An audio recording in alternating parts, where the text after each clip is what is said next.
अब हम आ चुके हैं डी एंड एफ ब्लॉक के ऊपर, ठीक है। तो ये हमारा डी और एफ ब्लॉक है, ये हम कर देंगे आराम से। अब इसमें से आपको 5 नंबर का एक क्वेश्चन आएगा, ठीक है, थ्योरी वाला, और एक 2 नंबर का क्वेश्चन आएगा, वो भी थ्योरी वाला। ये देखो बच्चों, कीड़ा आपसे भी बड़ा।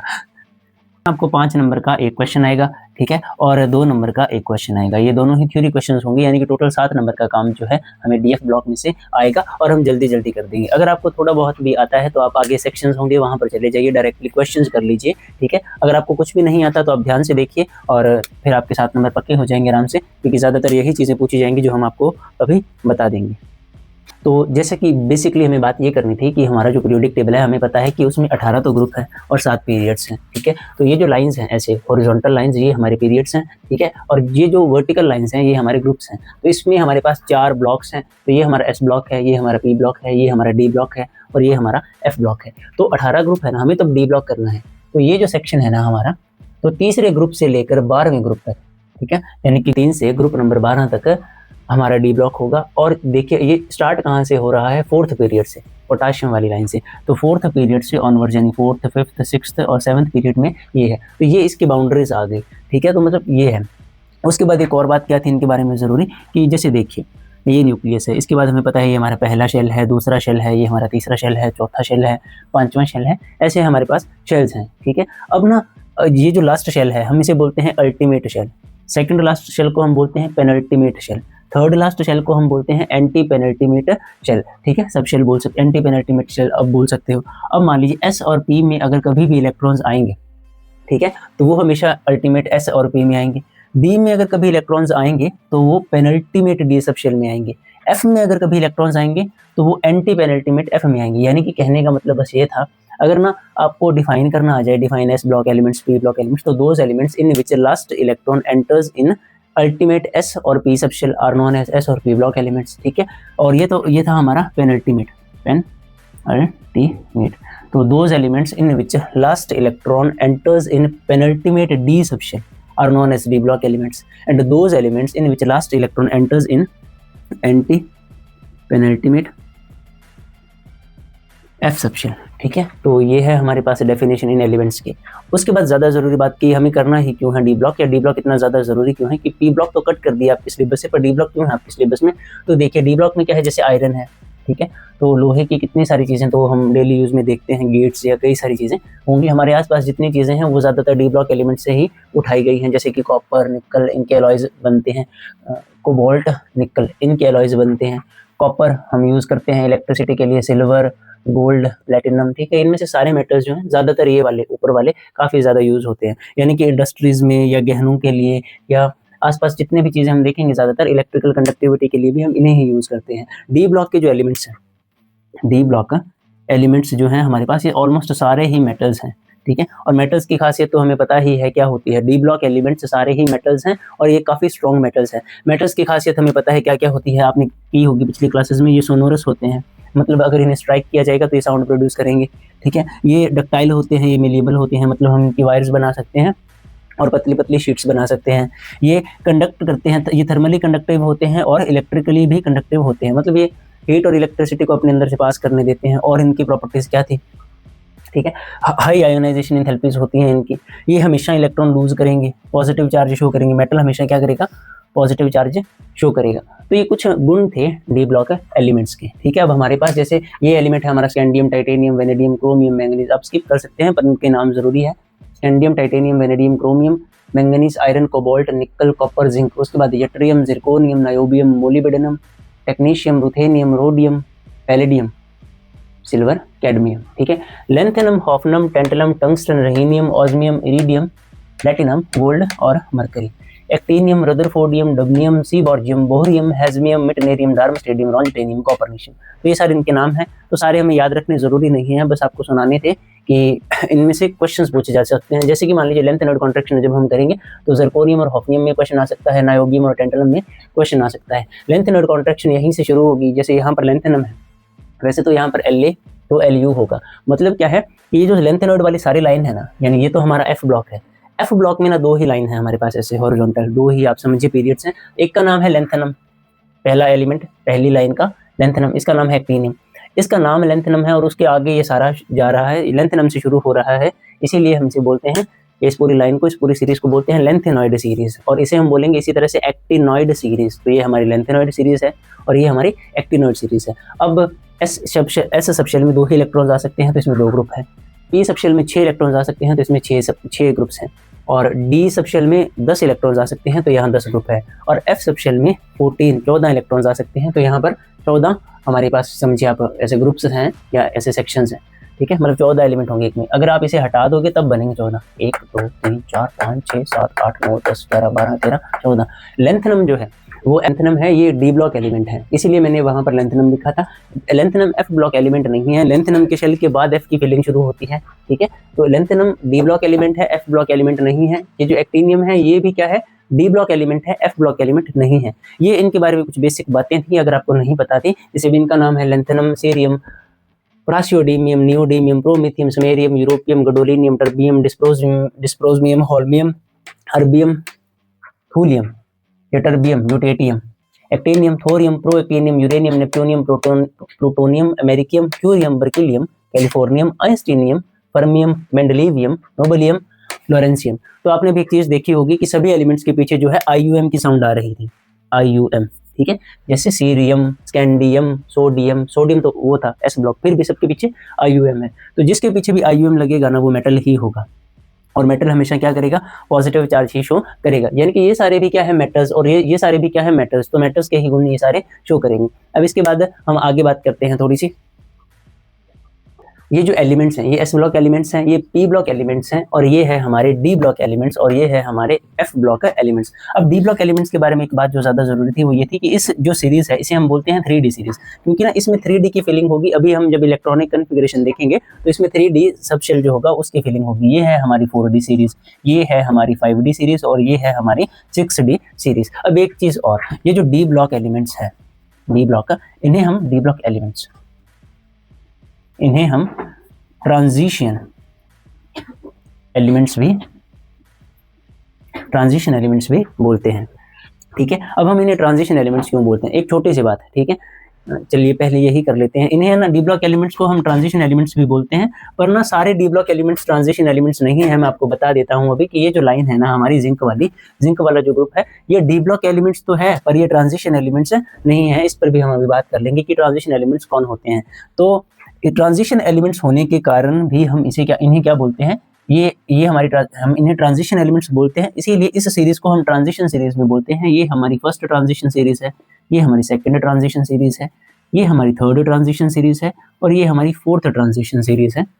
तो ऐसे हमारे पास टोटल 4 ट्रांजिशन सीरीज हैं। अब क्या है कि ट्रांजिशन एलिमेंट्स जो है, ठीक है, ट्रांजिशन एलिमेंट्स जो है वो कौन से होते हैं, यानी कि वो एलिमेंट्स, वो डी ब्लॉक एलिमेंट्स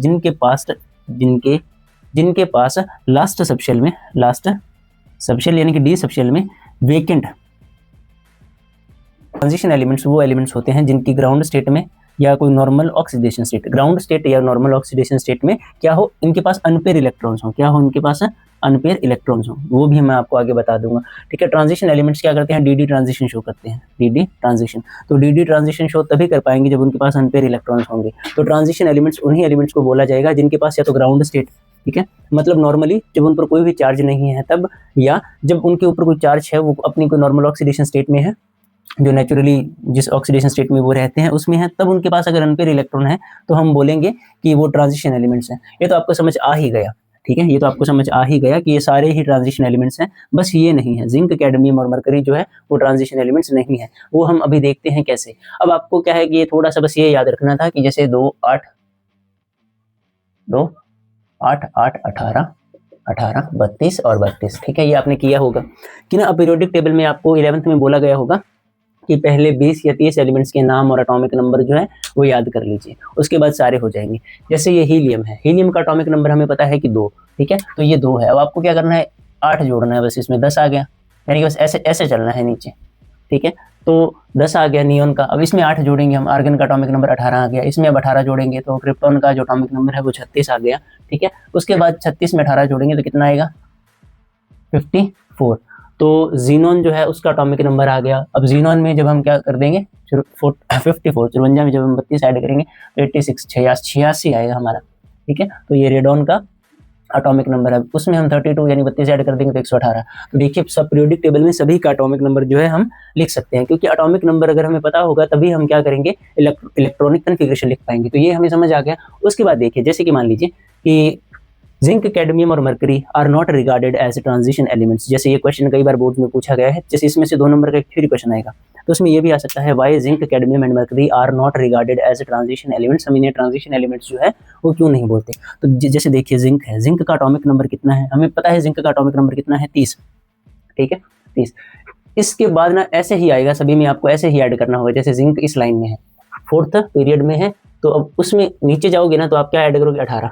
जिंक में 18 ऐड करोगे, कैडमियम का एटॉमिक नंबर आ जाएगा। कैडमियम में 32 ऐड करोगे तो मरकरी का एटॉमिक नंबर आ जाएगा। ठीक है, इतना शायद आपको समझ आ गया। जैसे जिंक का आ गया 30, जिंक का आ गया 30 है, अब जिंक इस लाइन में है। ठीक है, अब नीचे जाओगे 18 ऐड करोगे आप। ठीक है, 30। अब जब आप इसमें 18 ऐड कर दोगे तो कितना आएगा, 48। तो कैडमियम का जो एटॉमिक नंबर है वो 48 होगा। आप नॉर्मली देखिए 49, 50, 51, 52, 53, 54 मतलब सही है इसका एटॉमिक नंबर। ठीक है, इसके बाद जो है 32 ऐड करना पड़ेगा। अब इसमें हम 32 ऐड करेंगे तो कितना आएगा, 0, 80। ठीक है, तो ऐसे ही हम सभी का जो है एटॉमिक नंबर निकाल सकते हैं। एटॉमिक नंबर से ही तो हम इलेक्ट्रॉनिक कॉन्फ़िगरेशन लिखेंगे। जैसे जिंक लिख दिया, कैडमियम, कैडमियम का atomic number Z is equal to 48। ठीक है, मरकरी, मरकरी का atomic number Z is equal to 80। शायद आप सबको इतना समझ आ गया। नहीं समझ आ रहा तो आप डायरेक्टली आगे क्वेश्चंस पर चले जाइए। सारा साल हो गया अभी तक नहीं समझ आ रहा आपको, कब समझ आएगा, कल एग्जाम है आपका। जिंक का एटॉमिक नंबर लिख दिया, कैडमियम का एटॉमिक नंबर लिख दिया और मरकरी का एटॉमिक नंबर लिख दिया। अब जब हम इलेक्ट्रॉनिक कन्फिग्रेशन लिखेंगे तो आपको पता है कि जस्ट इससे पीछे वाली नोबल गैस लिख लेंगे, यानी कि जिंक से पीछे वाली नोबल गैस कौन सी है, आर्गन। ठीक है, तो आर्गन लिखा, तो आर्गन पर क्या आया, 18 तो आर्गन पर हो गए। उसके बाद ना जैसे ये था तीसरा पीरियड, तो यानी कि 3 तक फिलिंग हो गई, अब इसमें 4 की फिलिंग होगी। ठीक है, तो यहाँ पर आएगा 4s2 3d10। ठीक है, तो 18 ये और 12 ये, 30 इसके पूरे हो गए। कैडमियम जब आप लिखोगे तो कैडमियम के पीछे कौन सी नोबल गैस आएगी, क्रिप्टॉन। ठीक है, तो क्रिप्टॉन आएगा। क्रिप्टॉन का एटॉमिक नंबर 36, 36 वहां से पूरे हो गए। और जो कैडमियम है उसकी आएगा 5, उसका आएगा 5s2, क्योंकि कैडमियम जो है वो 5वें पीरियड में है, तो 5s2 4d10। तो 36 यहाँ से आ गए और 12 यहाँ से आ गए, तो ये भी हमें समझ आ गया, 48 बन गए। अब आया मरकरी। मरकरी में क्या है कि मरकरी के पीछे जो नोबल गैस है वो कौन सी है, जीनॉन। जीनॉन से बनेगा 54, 54। ठीक है, लेंथनम जो है ना, लेंथनम, ठीक है, ये जो लाइन अगर ये आ गई, इसके बाद वाला कोई भी एलिमेंट अगर हम लिखेंगे तो ये पूरे एलिमेंट्स जो हैं ये सारे ये इसी एक सिंगल में आ चुके हैं, इसी को एक्सपेंड करके यहाँ लिखा गया है। ठीक है, तो इतना अगर आपको समझ आ गया, मतलब 14 इलेक्ट्रॉन्स तो यहीं से आ गए। तो ये जो 6th पीरियड है ना, इसमें 4f की फिलिंग होती है, तो 4f आएगा। आपको बताया था ना कि जो f होगा वो अल्टीमेट, पेनल्टीमेट, एंटी पेनल्टीमेट में आएगा, तो मेन शेल से 2 कम होगा, तो 4f 14 इलेक्ट्रॉन यहाँ आ गए। उसके बाद ये आएगा 6s2 और 5d10। तो ये है हमारे पास इनकी इलेक्ट्रॉनिक कन्फिग्रेशन। तो ग्राउंड स्टेट में तो डी सब शेल जो है वो फुल्ली फिल्ड है, तो डी ट्रांजिशन हो नहीं सकती। अगर हम कोई नॉर्मल ऑक्सीडेशन स्टेट लिखेंगे, जैसे जिंक की Zn2 पॉजिटिव, 2 पॉजिटिव लिख भी दे तो 4s से इलेक्ट्रॉन जाएगा, तब भी d10 बचेगी। ठीक है, अगर इसमें कैडमियम में अगर कैडमियम 2 पॉजिटिव लिख दे तब भी, अगर 1 पॉजिटिव या 2 पॉजिटिव लिखे तो ये खाली होगा, 4d10 तो फुल्ली फिल्ड रहेगा। सेम इसमें अगर हम लिख देंगे 2 Hg, 1 पॉजिटिव लिखें या 2 पॉजिटिव लिखें, दोनों केसेस में क्या होगा, 5d10 तो बचेगा, डी सब शेल में अनपेयर इलेक्ट्रॉन्स तो नहीं होंगे। तो इसीलिए ये जो है ट्रांजिशन एलिमेंट्स हम इन्हें नहीं बोलते, क्योंकि इनकी ग्राउंड स्टेट में या इनकी नॉर्मल ऑक्सीडेशन स्टेट में जो क्या है, अनपेयर इलेक्ट्रॉन्स ही नहीं है डी सब शेल में। तो इसके बाद शायद इतना आपको समझ आ गया। इसके बाद हमारे पास है कॉइनेज मेटल्स। तो कॉइनेज मेटल्स हम किसे बोलते हैं, तो कॉइनेज मेटल्स, जिन मेटल्स से कॉइन्स बनते हैं हमारे, उन्हें ही हम बोलते हैं कॉइनेज मेटल्स। तो किन किन चीज़ों से, किन किन मेटल्स से कॉइन्स बनते हैं, कॉपर, सिल्वर और गोल्ड, तो इन तीनों को ही हम क्या बोलते हैं, कॉइनेज मेटल्स। ठीक है, और इन्हीं से कॉइन्स क्यों बनाते हैं, कोरोजन। आपको पता है कि ये कम कोरोड होते हैं, मतलब इन्हें कम जंग लगेगा या जंग लगेगा ही नहीं, तो ये खत्म नहीं होंगे। अगर लोहे के सिक्के होंगे तो कुछ सालों में वो खत्म हो जाएंगे, कुछ 1000 साल बाद वो मिलेंगे ही नहीं, वो जंग के कारण या कोरोजन के कारण खत्म हो जाएंगे, पर ये नहीं होंगे। अब इसके बाद कि क्या कॉपर एक ट्रांजिशन एलिमेंट है, क्वेश्चन ये है कॉपर। तो कॉपर Z उसका कितना, 29, उसकी कन्फिग्रेशन लिखेंगे, कॉपर के पीछे आर्गन। ठीक है, आर्गन के आगे 18, 4s की फिलिंग होगी, 4s2, ठीक है, 4s1 होगा इसमें कॉपर में, 3d10, ये इसकी नॉर्मल जो है ऑक्सीडेशन स्टेट है कॉपर की, ठीक है। ये कॉपर की इलेक्ट्रॉनिक कन्फिग्रेशन है। कॉपर की नॉर्मल ऑक्सीडेशन स्टेट है कॉपर 1 पॉजिटिव और कॉपर 2 पॉजिटिव। हम देखते ही हैं कॉपर सल्फेट, तो कॉपर 1 पॉजिटिव में क्या होगा कि एक इलेक्ट्रॉन यहाँ से जाएगा तो कन्फिग्रेशन में बचेगा 3d10, और कॉपर 2 पॉजिटिव में क्या होगा, एक इलेक्ट्रॉन तो यहाँ से जाएगा और एक इलेक्ट्रॉन यहाँ से जाएगा, तो यहाँ पर बचेगा 3d9, ठीक है। तो 3d9 जो है अब उसमें एक अनपेयर इलेक्ट्रॉन आ चुका है, यानी ये फुल्ली फिल्ड नहीं है, तो ये dd ट्रांजिशन शो कर सकता है। तो इसीलिए कॉपर जो है वो एक ट्रांजिशन एलिमेंट है। शायद आपको समझ आ गई। तो हम ट्रांजिशन एलिमेंट और डी ब्लॉक के काफ़ी जो बेसिक बातें हैं वो हम कर चुके हैं। तो बच्चों, हम आपके लिए जब वीडियोस बना रहे थे तो हम रात को सोए नहीं थे, और जो पास्ट 2 वीडियोस थी उन्हें एडिट करने में, अपलोड करने में और रिकॉर्ड करने में सारी रात बीत गई, और अब भी हम रिकॉर्ड कर रहे हैं। तो हम ना थोड़ा सा थक चुके हैं, तो फंबल हो रहा है थोड़ा सा, मतलब कुछ चीज़ें ना इधर उधर कुछ नहीं हो रहा, पढ़ा हम सही रहे हैं, पर थोड़ा सा कुछ छोटी मोटी माइनर मिस्टेक्स आपको मिल सकती हैं। अगर वो आपको मिले तो कमेंट कर दीजिएगा। बेसिक ह्यूमन नेचर आपको पता है कि गलती इंसान से ही होती है, ठीक है। जैसे कि आपसे हो चुकी है कि आप सारा साल आपने पढ़ाई नहीं की, अब आप लास्ट दिन, अब आप ना खुद सोते हो ना अपने टीचर्स को सोने देते हो। ऑर्गेनिक की वीडियो डालो, शाम तक सारी वीडियोस अपलोड हो जाएंगी जितनी पॉसिबल है, ठीक है। या सुबह 3-4 बजे जल्दी उठकर, शाम को अगर वीडियो नहीं अपलोड होगी तो सुबह जल्दी उठ जाना 3-4 बजे, रात को जल्दी सो जाना। आज 1-2 दिन चैट मत कीजिए, पढ़ लीजिए, ठीक है। हम अपनी तरफ से पूरी कोशिश कर रहे हैं, आप भी पढ़ाई कर रहे हैं, पर अगर आपने सारा साल, देखिए ये बात ना सभी बच्चों के लिए नहीं है।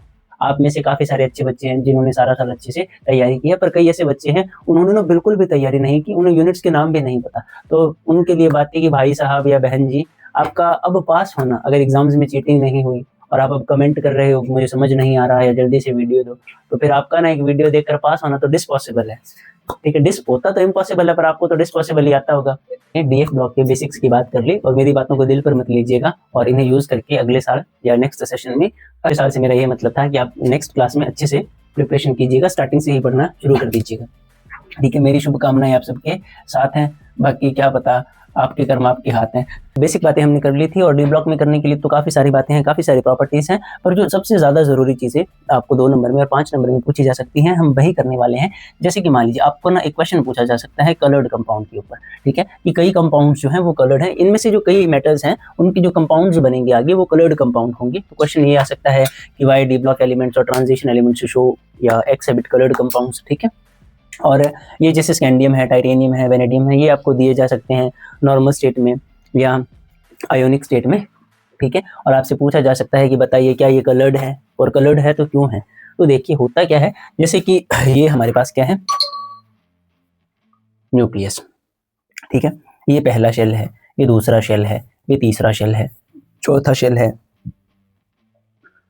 ये 5वां शेल है, ये 6वां शेल है, और ये 7वां शेल है, ठीक है। तो अगर कोई इलेक्ट्रॉन या कोई भी चीज़ जितना न्यूक्लियस के पास है उसकी एनर्जी उतनी ज़्यादा कम है, और जितना न्यूक्लियस से दूर है उसकी एनर्जी उतनी ज़्यादा है। तो अगर इलेक्ट्रॉन नीचे वाले शेल्स में है तो उसकी एनर्जी कम है, अगर इलेक्ट्रॉन ऊपर वाले शेल्स में है तो उसकी एनर्जी ज़्यादा है। अब मान लीजिए ये इस स्पेस में भी अप्लाई होगी बात, जैसे कि मान लीजिए एस ब्लॉक आएगा, एस सब शेल जो आएगा वो पहले आएगा, मान लीजिए यहाँ कहीं एस सब शेल आ गया, ठीक है। फिर मान लीजिए यहाँ कहीं पी सब शेल आ गया, फिर मान लीजिए यहाँ कहीं डी सब शेल आ गया, ठीक है। उनकी शेप्स ऐसे ही होती हैं, ये बस आपको समझाने के लिए। तो डी में क्या होगा, डी में जैसे 5 हमारे पास है ऑर्बिटल्स होते हैं, एक को हम बोलेंगे डी एक्स वाई, दूसरे को हम बोलेंगे डी वाई जेड, तीसरे को हम बोलेंगे डी जेड एक्स, चौथे को हम बोलेंगे D x square minus y square, 5वें को हम बोलेंगे डी जेड स्क्वायर। तो हमारे पास ना क्या है 5, जैसे ये ऑर्बिटल्स हैं डी सब शेल में। अब ना ये जो होंगे तीनों, ये न्यूक्लियस के थोड़ा सा पास है और ये न्यूक्लियस से थोड़ा सा दूर है, मतलब ज़्यादा तो नहीं, पर ये ना मतलब ये वाला और ये वाला पास होगा न्यूक्लियस के, ऐसे होंगे, ऐसे ये ऐसे होगी न्यूक्लियस में, तो ये वाला पास होगा, ये वाला थोड़ा सा दूर, तो इनकी एनर्जीज में डिफरेंस होगा। तो ये क्या करेंगे, रीअरेंज करेंगे खुद को दोबारा, ठीक है, रीअरेंज करेंगे दोबारा खुद को, और इनमें क्या होगा कि ये नए ऑर्बिटल्स, नए नहीं, इन्हीं से दोबारा ऑर्बिटल्स बना लेंगे। 3 ऑर्बिटल्स हमारे यहाँ पर आएंगे और 2 ऑर्बिटल्स जो होंगे हमारे यहाँ पर आएंगे। इन्हें हम बोलेंगे T2G ऑर्बिटल्स, इन्हें हम बोलेंगे EG ऑर्बिटल्स, ठीक है।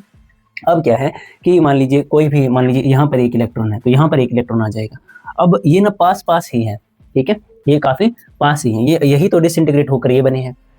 अब एक इलेक्ट्रॉन, अगर नॉर्मल सनलाइट भी होगी तो उतनी एनर्जी भी इनफ है कि ये इलेक्ट्रॉन यहाँ से उठकर कहाँ चला जाएगा, यहाँ, ठीक है। तो एनर्जी ये गेन करेगा, लाइट एनर्जी गेन करेगा, सनलाइट से ही एनर्जी ऑब्जॉर्ब किया, और सनलाइट जो होगी वो 7 कलर्स की फॉर्म में होगी, तो इसने कोई ना कोई कलर के कोरिस्पॉन्डिंग एनर्जी को ऑब्जॉर्ब किया है, और ये स्टेट अनस्टेबल है, ये वापस आ जाएगा। तो डी से डी में जाने में, वापस आने में या फिर जाने में, इस प्रोसेस को ही हम बोलते हैं डी ट्रांजिशन, और ये कारण होती है कि इस चीज़ का कलर्ड कंपाउंड एलिमेंट्स हैं, अगर वो डी ट्रांजिशन शो करेंगे तो हम ये बोलेंगे कि वो कलर्ड कंपाउंड बनाएंगे। ठीक है, डी तो हमें समझ आ चुका है कि कलर्ड कंपाउंड का क्या कंसेप्ट है। अब हम देखते हैं, जैसे सबसे ज़्यादा ज़रूरी होगा कि आपको ये जो पहली सीरीज़ है ना, 3D सीरीज़, इन सभी एलिमेंट्स का एटॉमिक नंबर और इनकी इलेक्ट्रॉनिक कन्फिग्रेशन अगर अच्छे से याद हो तो आप, ठीक है, सभी में बना सकते हो। जैसे आपको समझाने के लिए थोड़ा सा इस सेक्शन पर आप जूम कर लीजिएगा, तो स्कैंडियम जो है उसकी जो कन्फिग्रेशन आएगी वो आएगी 4s2 3d1। ठीक है, टाइटेनियम जो है उसकी जो कन्फिग्रेशन आएगी वो आएगी 4s2 3d2।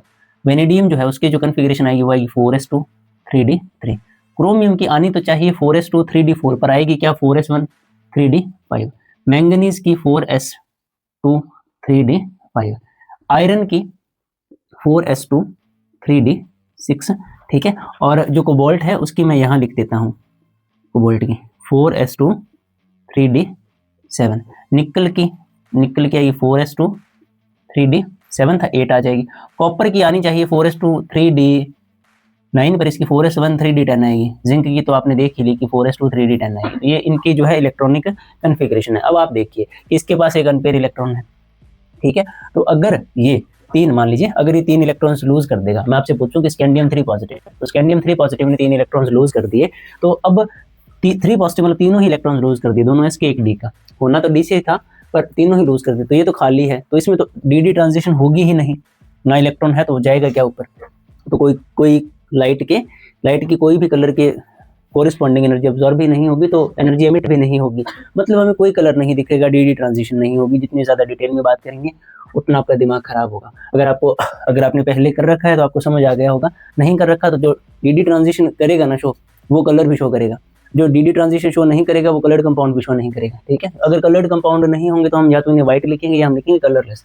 ठीक है, अब देखिए जैसे टाइटेनियम है, टाइटेनियम 2 पॉजिटिव लिखते हैं, हम क्या लिखते हैं, टाइटेनियम 2 पॉजिटिव या टाइटेनियम 4 पॉजिटिव, दोनों में ही डी खाली है। अगर डी खाली है तो डी ट्रांजिशन नहीं होगी। जैसे वेनेडियम में 3 पॉजिटिव लिखते हैं, ठीक है, वेनेडियम 3 पॉजिटिव, यहाँ भी नहीं होगी।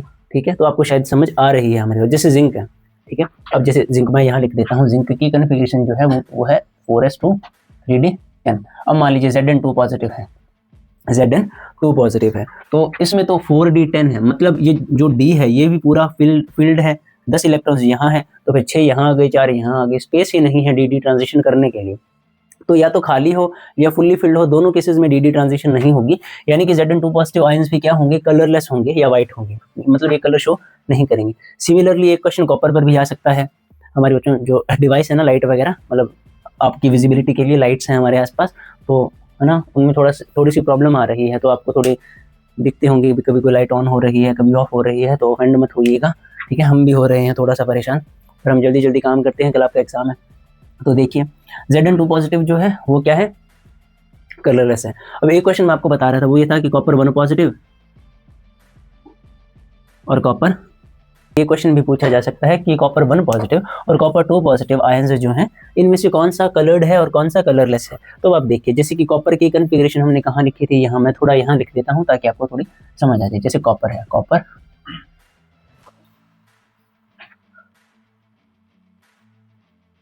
तो देखिए एटॉमिक नंबर ये है, कन्फिग्रेशन ये है, ये आपको आती होगी, मैंने यहाँ भी समझा दी थी, 11th में भी की थी आपने। ठीक है, तो जब कॉपर 1 पॉजिटिव होगा ना, तो मतलब ये S से इलेक्ट्रॉन जाएगा, तो इसकी कन्फिग्रेशन है 3d10, तो मतलब ये भी फुल्ली फिल्ड है, ये भी, तो फिर ये भी, तो डी ट्रांजिशन नहीं होगी, फुल्ली फिल्ड में डी ट्रांजिशन नहीं होती, तो ये तो होगा कलर्ड, ये कलर्ड नहीं होगा, ये कलरलेस होगा, या अब हम इसे व्हाइट बोलेंगे।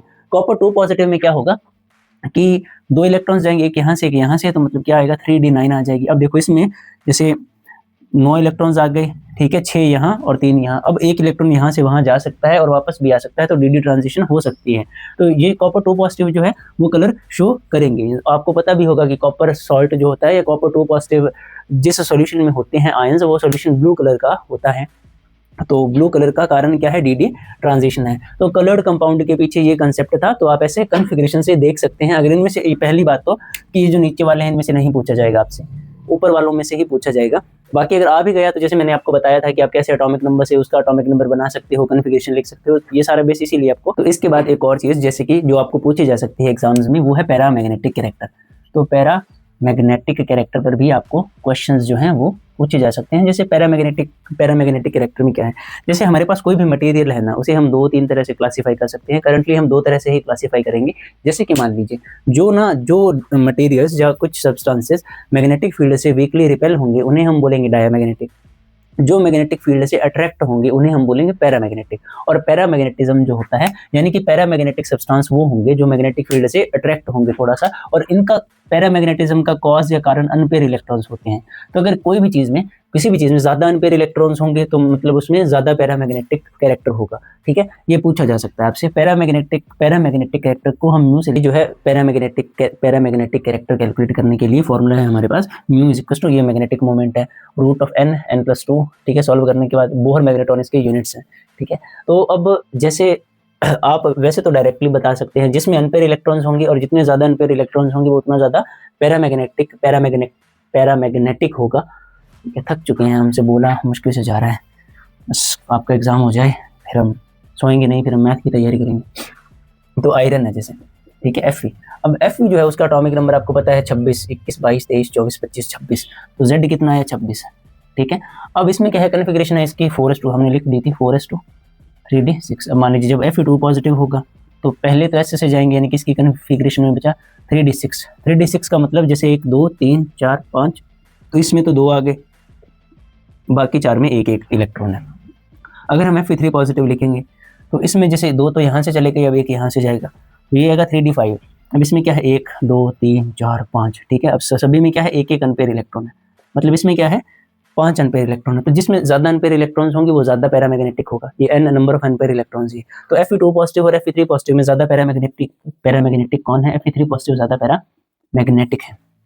ठीक है, आप यहाँ इस फॉर्मूले से कैलकुलेट भी कर सकते हो। यहाँ पर 4 अनपेयर इलेक्ट्रॉन्स है तो आप यहाँ पर 4 रखोगे। ठीक है, जैसे 4 और 4 और 2 6, 6 चौको 24, रूट 24 आएगा आपके पास। ठीक है, इतना ही आएगा। अगर कोई कैलकुलेशन में मिस्टेक हो तो देख लेना। ठीक है, मैथ काफ़ी कमज़ोर है हमारा। 5 इलेक्ट्रॉन्स है तो 5 और 7 35। तो इस केस में रूट 24 आएगा, इस केस में रूट 35 आएगा, तो हमें दिख ही रहा है कि ये वैल्यू बड़ी है। ठीक है, तो इसका जो मैग्नेटिक मोमेंट है, पैरामैग्नेटिक कैरेक्टर, वो ज़्यादा होगा। तो इस पर भी आपको पूछे जा सकते हैं। इसके बाद क्या है कि कैटालिटिक प्रॉपर्टीज़ क्यों शो करते हैं, वेरिएबल ऑक्सीडेशन स्टेट वो क्यों शो करते हैं, अलॉयज़ वो क्यों बनाते हैं, कॉम्प्लेक्स कंपाउंड्स ये क्यों बनाते हैं। ठीक है, catalytic properties, variable oxidation state, alloys, complex compound क्यों बनाते हैं, इंटरस्टिशियल कंपाउंड्स क्यों बनाते हैं। तो ऐसे क्वेश्चंस जो हैं वो पूछे जा सकते हैं कि अगर 2 में आया तो ये आ सकते हैं, कई बार ना बड़े क्वेश्चन में भी और में ये आ जाते हैं 2-3 दिन में से, तो ये भी आप देख लीजिएगा। सेम सा ही कारण होगा डी ब्लॉक एलिमेंट्स में या ट्रांजिशन एलिमेंट्स में। जो मेटल आयन बनेगा उसका साइज काफ़ी ज़्यादा छोटा होगा, उनके पास क्या होंगे, एक्स्ट्रा डी सब शेल होंगे इलेक्ट्रॉन्स को स्टोर करने के लिए, और काफ़ी सारे। ठीक है, उनका पॉजिटिव चार्ज ज़्यादा होगा, जैसे कई कारण बनेंगे, small size, high positive charge density, तो ये कॉमन कारण होंगे उनके। तो जो 2-3 लाइनें तो आप इन सभी में कॉमनली लिख सकते हो, तो वो देख लीजिएगा। ठीक है, तो बाकी ना अगर इसके बाद हम ऑर्गेनिक की वीडियो जब रिकॉर्ड करेंगे तो तब हम एक पीडीएफ प्रिपेयर करेंगे, तो उस पीडीएफ में मैं ऐड कर दूंगा, हमारे पास नोट्स हैं इनके, तो वहाँ पर भी आपको ये मिल जाएंगे। बाकी आपने जहाँ से लिख रखे हैं वहीं से आप रीड कर सकते हैं एक बार, या याद कर सकते हैं, बाकी ये ज़्यादा ज़रूरी था। अब इसके बाद जो सबसे ज़्यादा ज़रूरी चीज़ है वो है लेंथेनॉइड कॉन्ट्रैक्शन। ये पूछी जा सकती है एग्जाम्स में कई बार, लेंथेनॉइड कॉन्ट्रैक्शन। ठीक है, और लेंथेनॉइड और एक्टिनॉइड में सिमिलैरिटीज़ और डिफरेंस काफ़ी बार पूछे गए हैं, सबसे ज़्यादा रिपीटेड क्वेश्चन में से यही है। ठीक है, तो ये जो सीरीज़ है ना हमारी लेंथेनम वाली, लेंथेनम, सीरियम, ठीक है, ये जो सीरीज़ है ये हमारी लेंथेनॉइड सीरीज़ है। तो लेंथेनॉइड कॉन्ट्रैक्शन पर आ चुके हैं हम, तो अब लेंथेनॉइड कॉन्ट्रैक्शन की बात करेंगे।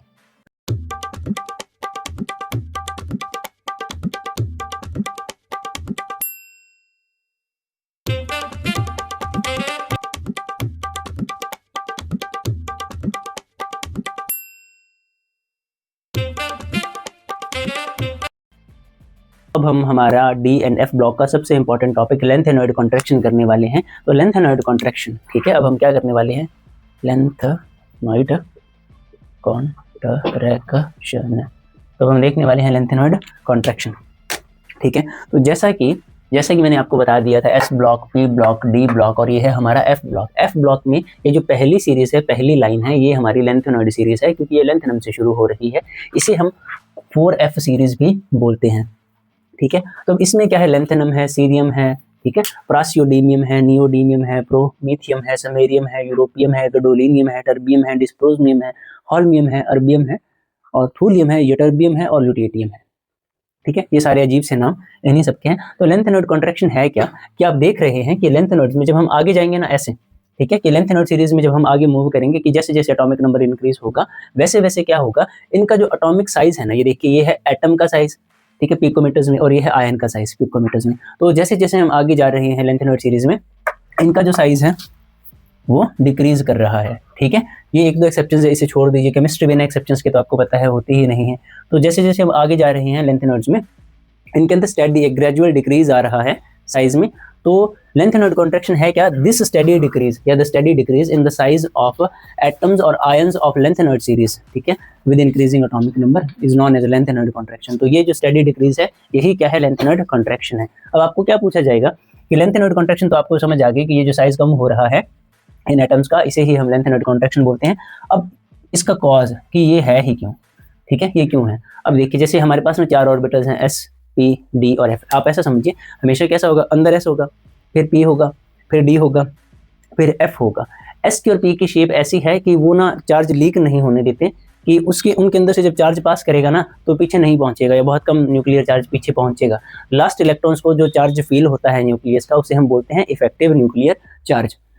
तो अब होगा क्या कि ना F की D की शील्डिंग भी बहुत पुअर होती है, इसे हम शील्डिंग ही बोलते हैं। जैसे कि मान लीजिए न्यूक्लियस है, यहाँ पर S सब शेल है, P सब शेल है, तो न्यूक्लियस का जो चार्ज है पीछे वाले इलेक्ट्रॉन्स तक नहीं पहुंचा, इसे ही हम बोलते हैं शील्डिंग इफेक्ट। इन्होंने शील्ड कर लिया एक तरह से। F की और D की शील्डिंग काफी ज्यादा खराब होती है, पुअर शील्डिंग होती है। F की शील्डिंग तो और ज्यादा पुअर होती है। तो लेंथनम तक क्या था, D में फीलिंग हो रही थी, उसके बाद 4F में फीलिंग होनी शुरू हो गई। मतलब एक इलेक्ट्रॉन आया तो साथ न्यूक्लियस में फिर एक प्रोटॉन भी तो आया। जैसे मान लीजिए लेंथनम का 57 एटॉमिक नंबर, उसके बाद सीरियम का 58। तो एक एटॉमिक नंबर इंक्रीज करने पर लेंथनम 57 एटॉमिक नंबर इसका, उसके बाद 58। तो जैसे ही एक इलेक्ट्रॉन इंक्रीज होगा वैसे ही एक प्रोटॉन भी तो इंक्रीज होगा। प्रोटॉन के इंक्रीज होने के कारण न्यूक्लियस के चार्ज का मैग्नीट्यूड भी तो इंक्रीज होगा, और वो इंक्रीज होने के कारण अब F की शील्डिंग पुअर है, यानी F इलेक्ट्रॉन जो है वो इस चार्ज को संभाल नहीं पा रहे। F के बाद जैसे देखिए 4F है, उसके बाद 5D आएगा, फिर 6S होगा। तो S के इलेक्ट्रॉन्स तक जो चार्ज है वो काफ़ी ज़्यादा पहुंच रहा है, इफेक्टिव न्यूक्लियर चार्ज ज़्यादा है थोड़ा सा, ठीक है। किसके कारण, पुअर शील्डिंग ऑफ F के कारण। तो जो इलेक्ट्रॉन्स है वो थोड़ा सा न्यूक्लियस की तरफ आ रहे हैं, उसी के कारण तो साइज न्यूक्लियस एटम का क्या हो रहा है, साइज डिक्रीज हो रहा है। शायद आपको ये समझ आ गया कि कॉज क्या है, poor shielding of F orbitals. और उनकी शील्डिंग पुअर क्यों होती है, क्योंकि उनकी शेप ही ऐसी होती है, साइज क्या, उनकी शेप ही ऐसी होती है। तो लेंथ नोड कॉन्ट्रैक्शन हमें समझ आ गई क्या होती है, कॉज हमें समझ आ गया। उसके बाद आते हैं कॉन्सिक्वेंसेस क्या है लेंथ नोड कॉन्ट्रैक्शन के, मतलब लेंथ नोड कॉन्ट्रैक्शन होने से क्या होता है। तो वो समझने से पहले हम थोड़ी सी ये चीज़ समझ लेते हैं। जैसे देखिए ये हमारा पीरियोडिक टेबल है। पीरियोडिक टेबल में जनरल ट्रेंड क्या है कि जैसे हम नीचे आएंगे ना पीरियोडिक टेबल में, एक ग्रुप में नीचे आएंगे, on moving down the group, हमेशा एटॉमिक साइज क्या। तो लेंथ नोड कॉन्ट्रैक्शन समझ आ गई, कॉज समझ आ गया, कॉन्सिक्वेंसेस देखने थे। तो जैसे देखिए नॉर्मली जनरल जो ट्रेंड होता है ना कि on moving down the group में अगर हम नीचे आएंगे तो एटॉमिक साइज हमेशा क्या होगा, इंक्रीज करेगा, ठीक है। तो जैसे हाइड्रोजन के साइज के कंपैरिजन में लिथियम का साइज ज्यादा है, उससे ज्यादा सोडियम का साइज है, फिर पोटाशियम का, रुबिडियम का, जैसे जैसे नीचे आएंगे एटॉमिक साइज क्या करेगा, इंक्रीज करेगा। इतना आपको समझ आ गया। और जो ना वंडरवाल फोर्स है, ठीक है, वो आपको पता है कि मॉलिक्यूलर फोर्सेज है, तो वो एटॉमिक साइज पर डिपेंड करती है, ठीक है, और उससे आगे प्रॉपर्टीज डिफाइन। तो कॉज हमें समझ आ चुका है, लेंथ नोड कॉन्ट्रैक्शन समझ आ गई, कॉज समझ आ गया, कॉन्सिक्वेंसेस देखने थे। जनरल ट्रेंड की बात हमने की थी कि जैसे हम पीरियोडिक टेबल में नीचे आएंगे तो एटॉमिक साइज जो होगा वो इंक्रीज करेगा। और एटॉमिक साइज, जैसे वंडरवाल फोर्सेस की हम बात कर रहे थे कि अगर दो चीज़ों का एटॉमिक साइज सेम होगा तो उनकी जो वंडरवाल फोर्स अट्रैक्शन है वो सेम होगी, या कुल मिलाकर आप ऐसा समझिए कि उनकी प्रॉपर्टीज सेम होगी। तो अगर एटॉमिक साइज सेम होगा ना, कुछ एलिमेंट्स का एटॉमिक साइज सेम होगा तो उनकी जो प्रॉपर्टीज होंगी ना कुछ वो भी सेम होंगी। यहाँ तक हमें समझ आ गया। तो जैसे देखिए अगर किसी का साइज छोटा है, किसी एटम का साइज छोटा है, किसी एटम का साइज बड़ा है, ठीक है, तो इनकी प्रॉपर्टीज में डिफरेंस होगा। पर अगर इनके साइज में ज़्यादा डिफरेंस नहीं है तो इनकी प्रॉपर्टीज में भी ज़्यादा डिफरेंस नहीं होगा, यानी कि ये दोनों सिमिलर प्रॉपर्टीज शो करेंगे। अब जब हम नीचे आएंगे, जैसे ये है टाइटेनियम, ये है जिरकोनियम, ये है हॉफनियम, तो जब हम नीचे आएंगे तो क्या होगा, एटॉमिक साइज क्या करना चाहिए, इंक्रीज करना चाहिए, ठीक है। यानी कि टाइटेनियम, ये देखिए पहली सीरीज, दूसरी, तीसरी सीरीज टाइटेनियम, फिर उसके बाद जिरकोनियम, उसके बाद हॉफनियम, ठीक है। तो हम नीचे आएंगे तो साइज क्या करना चाहिए, इंक्रीज करना चाहिए। तो जैसे टाइटेनियम का साइज है उससे बड़ा साइज होगा जिरकोनियम का। पर देखिए हॉफनियम के केस में क्या आ गया, हॉफनियम से पहले ये पूरी सीरीज आ गई। पूरी सीरीज कौन सी आ गई, लेंथ नोड सीरीज आ गई। अब लेंथ नोड सीरीज की क्या खासियत थी कि उनमें लेंथ नोड कॉन्ट्रैक्शन थी, यानी कि उनका साइज जो था वो डिक्रीज हो रहा था। देखिए 187 पिकोमीटर से 173 पिकोमीटर तक हम जा चुके हैं। तो होना क्या था कि यह नीचे आने के कारण, यानी कि मेन शेल इंक्रीज होने के कारण साइज तो इंक्रीज हुआ हॉफनियम का, पर लेंथेनॉइड कॉन्ट्रैक्शन के कारण क्या हुआ कि 14 प्रोटॉन्स जो एक्स्ट्रा ऐड हो गए, उनका effective nuclear charge last electrons को बहुत जोर से खींच रहा है, उसके कारण इसका साइज भी डिक्रीज कर गया। दोबारा सुनिए, लेंथेनॉइड कॉन्ट्रैक्शन के कारण 14 इलेक्ट्रॉन्स ऐड हुए, 14 एलिमेंट्स ऐड हुए, 14 एलिमेंट्स तो फिर 14 प्रोटॉन्स भी तो ऐड हुए। उनका इफेक्टिव न्यूक्लियर चार्ज इतना ज़्यादा होगा कि वो लास्ट इलेक्ट्रॉन्स को खींच लेगा अंदर की तरफ, तो एटम का साइज थोड़ा छोटा हो जाएगा। तो हॉफनियम का साइज लेंथेनॉइड कॉन्ट्रैक्शन के कारण क्या कर गया, थोड़ा सा डिक्रीज कर गया। तो जितना इंक्रीज हुआ मान लीजिए अप्रॉक्सीमेटली उतना ही डिक्रीज हो गया। दो फैक्टर, ग्रुप में नीचे आने के कारण इंक्रीज हुआ, लेंथेनॉइड कॉन्ट्रैक्शन के कारण क्या हुआ, डिक्रीज हुआ। तो जितना इंक्रीज ऑलमोस्ट उतना ही डिक्रीज, तो ऑलमोस्ट सेम साइज। जर्कोनियम और हॉफनियम का लेंथेनॉइड कॉन्ट्रैक्शन के कारण क्या बना, ऑलमोस्ट सेम साइज बना, तो उनकी ऑलमोस्ट सेम सी प्रॉपर्टीज बनी। तो हम ऐसा बोलते हैं जैसे ये पेयर है जर्कोनियम और हॉफनियम, ये सिमिलर प्रॉपर्टीज शो करते हैं। नायोबियम और टेंटलम ये सिमिलर प्रॉपर्टीज शो करते हैं। उसके बाद मोलिब्डेनम और टंगस्टन ये भी जो है सिमिलर प्रॉपर्टीज शो करते हैं। ये हमें समझ आ गया आराम से।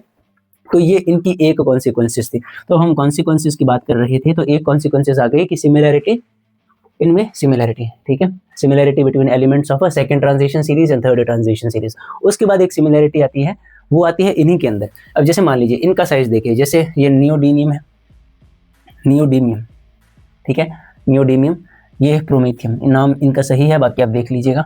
तो नियोडीमियम और ये प्रोमेथियम। अब ये देखिए समेरियम और ये प्रासियोडीमियम। अब इनका साइज जो है ऑलमोस्ट सेम सा ही है।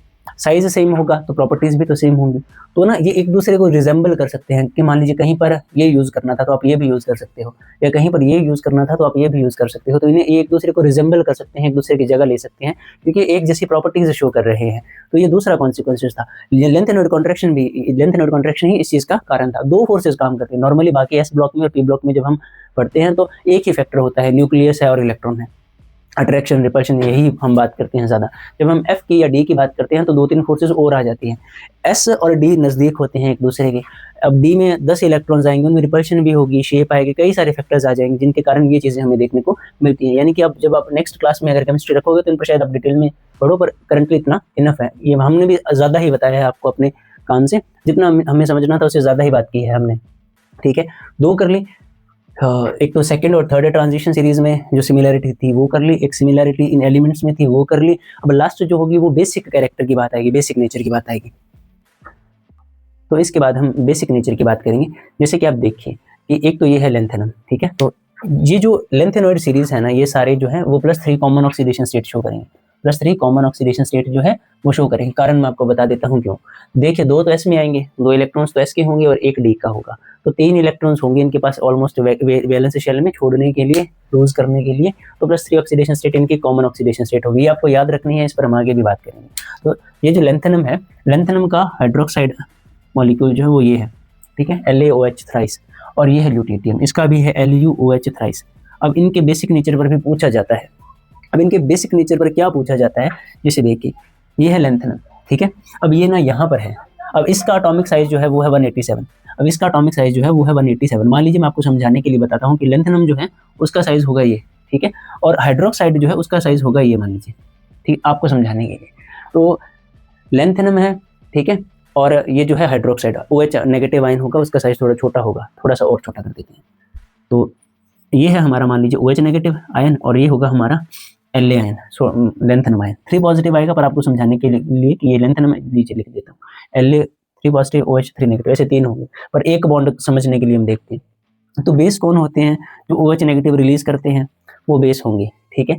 अब लेंथेनम का साइज है 187, तो हम मान लेते हैं कि लेंथेनम का इतना साइज है, उसके साथ ना OH लगा है, तो ऐसे लगा होगा। अब हम जब आगे जाएंगे तो लेंथेनॉइड कॉन्ट्रैक्शन के कारण ये टर्बियम का साइज 173, यानी कि काफी कम हो चुका है, और ल्यूटेटियम का तो और कम होगा। बुक में ही नहीं दिया गया तो मैंने लिखा नहीं था, तो पक्का ल्यूटेटियम का साइज क्या होगा, कम। तो ल्यूटेटियम का साइज थोड़ा है, इसके कंपैरिजन में थोड़ा है, ऑलमोस्ट सिमिलर साइज है OH के, समझाने के लिए। तो ये ल्यूटेटियम का साइज है, कम होगा लेंथेनम से, तो इतना तो कम हो ही जाएगा, और ये OH का साइज है। तो अब आप देखिए कि ये जो बॉन्ड है ना, इसकी बॉन्ड लेंथ होगी ज़्यादा, और इसमें ना ये एक सही स्ट्रक्चर भी नहीं है, सेम साइज भी नहीं है। इनका सेम साइज होगा तो स्ट्रक्चरल सिमेट्री के कारण स्टेबिलिटी आएगी, ठीक है, और इसकी बॉन्ड लेंथ ज़्यादा है तो इसे तोड़ना आसान है, ठीक है, तो ये आसानी से टूट जाएगा, आपको समझ आ गई, ये आसानी से टूट जाएगा तो OH जल्दी रिलीज होगा, तो ये ज़्यादा स्ट्रॉन्ग बेस है। अब इसमें ना सेम साइज है, ठीक है, और इसका पॉजिटिव चार्ज ज़्यादा होगा, जितना छोटा मतलब उतना ज़्यादा पॉजिटिव चार्ज, वहाँ तक जाते जाते इफेक्टिव न्यूक्लियर चार्ज इंक्रीज करके, आप ऐसा भी समझिए ना, वहाँ तक गए तो इफेक्टिव न्यूक्लियर चार्ज इंक्रीज कर रहा है, इसका इफेक्टिव न्यूक्लियर चार्ज तो कम है और उसका ज़्यादा होगा लेंथेनॉइड कॉन्ट्रैक्शन के कारण, ठीक है, तो OH नेगेटिव को वो ज़्यादा स्ट्रांगली पकड़ के रखेगा, तो ये बॉन्ड थोड़ा सा लेट ब्रेक होगा इसके कंपैरिजन में, तो ये भी बेसिक नेचर शो करेगा, पर इन दोनों में सबसे ज़्यादा स्ट्रॉन्ग बेस कौन होगा, ये मोस्ट बेसिक होगा। उसके दो कारण, बॉन्ड लेंथ वाला आप समझ सकते हो, दूसरा इफेक्टिव न्यूक्लियर चार्ज वाला भी आप समझ सकते हो। तो ये है हमारी लेंथेनॉइड कॉन्ट्रैक्शन।